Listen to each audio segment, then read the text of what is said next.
Is $30 silver now just a pipe dream before the end of 2024, which is just days away? And what happened to gold and silver prices in supposed light trading here in the holiday season? We'll discuss two reasons why there's a lot of pressure on gold and silver right now in this video as we explore.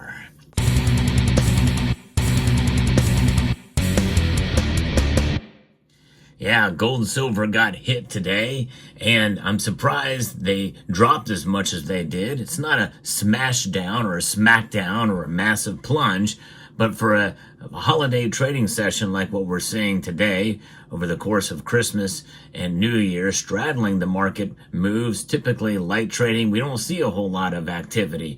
But there are two things that are weighing down heavily on gold and silver right now.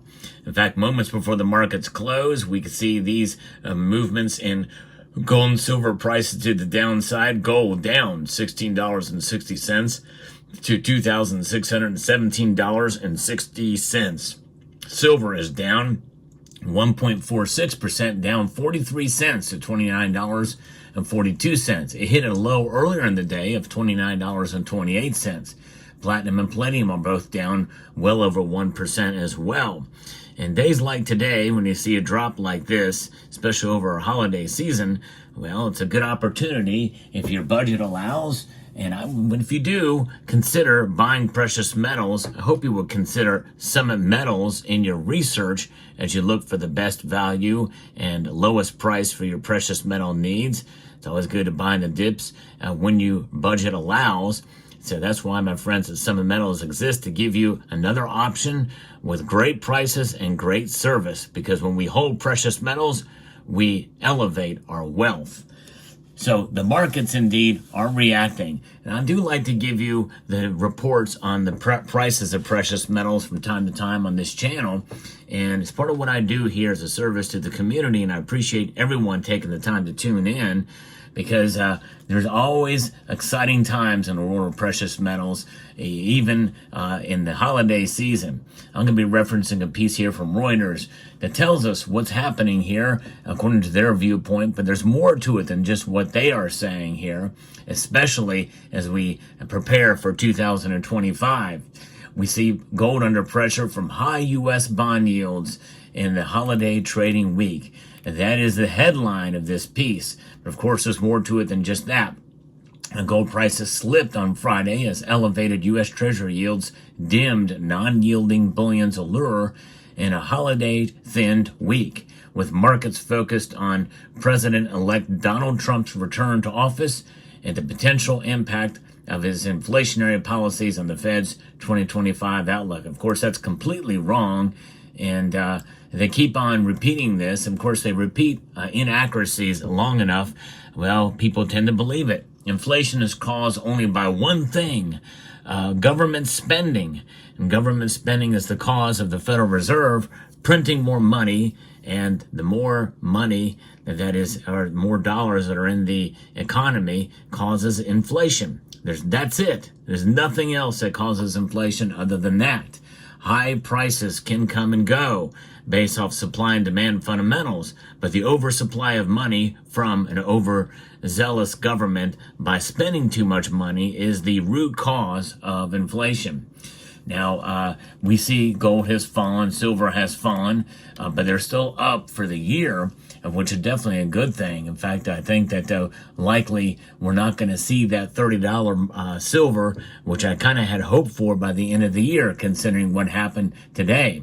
And since it's light trading, even any kind of consolidation that's going to occur from here to the end of the year, which is just days away, is likely to be muted. In fact, it is the last trading day. The market's going to be closing very soon. So we have 2 days to let these prices settle in. And in our market watch on Sunday night, which we will see here and cover it live, we'll get an idea as to what is going to happen and what kind of recovery we're going to see. I would be shocked if we saw silver prices recover the losses that they had today and get back to where they were before. It did get up. It was 6 cents shy earlier in the trading session, which could have been overnight, of $30. But that hope is gone, at least for now, I think. Treasury yields are a little higher here, and gold will remain under pressure through the end of today. And certainly that is the case since we are in a thin holiday market, according to Bob Habercorn, senior market strategist at RJO Futures. And the other thing, that number two, not just the bond yields, but is going to be the dollar index. The dollar index indeed is headed for a fourth straight week of gains, reducing gold's appeal. That is something that we have to always consider. That is the biggest driver of low and high gold and silver prices. Certainly, obviously, that's not always the case, but it's the one thing that definitely has a big move and an impact. While the benchmark U.S. 10-year yields were trading near their highest level since May 2nd, which they hit on Thursday. So far this year, gold has surged 28%, hitting a record high of $2,790.15 on October the 31st. The rally was fueled by the Federal Reserve rate easing cycle and heightened global tensions. Most analysts remain bullish for 2025, myself included, despite the Fed now projecting fewer rate cuts. And so the dollar index right now is actually right at zero. Well, it's down slightly now, but it's still at 108.02. So it has hit a bit of a downtrend here, which has muted some of the losses. Because again, gold was down almost to $2,600 earlier in the day. And I mentioned that silver was down to $29.28 earlier in the day. The other markets are also down, but the dollar is still above 108 right now. And so they believe pockets of geopolitical tensions around the globe will remain elevated. Central banks will continue their robust gold buying spree, and political uncertainty will linger as Trump returns to the White House on January 20th. His proposed tariffs and protectionist trade policies also expected to spark potential trade wars, adding to gold's allure as a safe haven asset. And that could be the case. Certainly, I think that China has been buying gold in secret, as we've discussed before on this channel. But also look at some of these currencies and look at some of these situations in France and Germany with big problems in those countries' domestic political situations, which will have a global impact. But the currencies of other nations are in trouble too, especially the Japanese yen right now. Now it hasn't collapsed completely yet, but it has fallen dramatically, and it's only now being buoyed up by what's going on with potential rate hikes in the Japanese central bank. That is kind of what's propping it up, and that has had a big impact in propping up the dollar, because the Japanese yen is a big currency in the breadbasket of other currencies. The dollar is not in the best shape, but compared to the yen, well, it's a very, very nice looking currency, that's for sure. And so that is putting pressure on gold and especially silver now. Silver is underperforming, it's falling even more, and that has led to the gold to silver ratio to rise above 89 now. So we're getting closer. It's 89.21. Will we see 90 to 1 next week? Quite possible. I don't know. It's hard to say. But that is the world we live in. There's a lot working against what's happening there. Now, next year with central bank buying, Habercorn could see gold topping $3,000 at some point, and likely by the summer, if gold continues at the pace that it's been on. That is possible. I don't think that's necessarily going to happen. I will give you my year-end prediction video, likely on maybe the last day of the year or near it, or the beginning of 2025. I hope you will stick around for that. But again, it's just an educated guess. Well, it's a speculative guess on my part. I won't say necessarily educated, because it's very difficult to make an educated guess when you're making a prediction for a whole year out. But it's fun, and no one should take these predictions seriously, but it's always interesting to see where people's heads are at. I'm always curious to see what you think as well on where the markets are going to go.